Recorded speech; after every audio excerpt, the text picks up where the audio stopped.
Blackstone Publishing presents Gemini Man, the official movie novelization by Titan Books.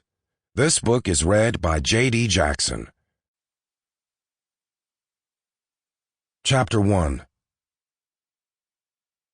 The train route from Liège, Belgium to Budapest, Hungary is a crooked line, passing through Germany and Austria, then skirting the southwestern border of Slovakia before it finally reaches its destination in north-central Hungary.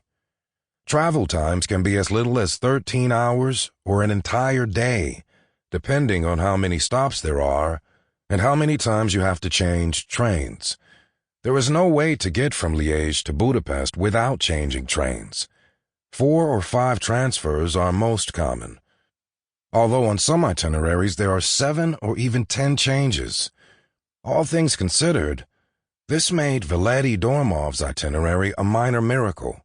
It required only 2 changes, the first in Frankfurt, the second in Vienna, and a total of 11 stops altogether, 12 if you counted Budapest, for an estimated travel time of not quite 13 hours.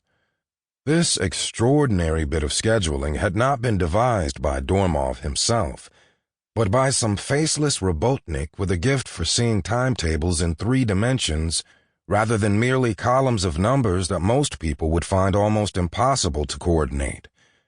Dormov imagined that when the robotnik came from their basement office and presented this amazing bit of work to their superiors, they'd had to withstand a chorus of bitching about the number of stops, rather than applause or even a pat on the back. But the stops couldn't be helped. There weren't any non-stop trains. On European railways, there was no such thing as flyover cities.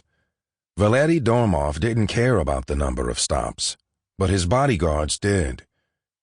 Every stop left them open to possible attack, or was at least an opportunity for an assassin to board the train, and transfers were even more dangerous.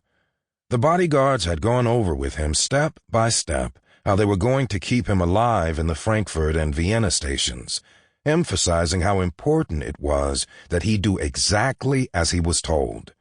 Dormov had been tempted to tell them that any putative assassin had probably boarded with them here in Liège, but he knew they weren't going to welcome him telling them how to do their job, and instead simply nodded. He was a Russian in his 60s, and he was just glad there were only 2 transfers, which meant he wouldn't have to get up every few hours to run through train stations with 3 large, tense bodyguards. Not because... Sample complete.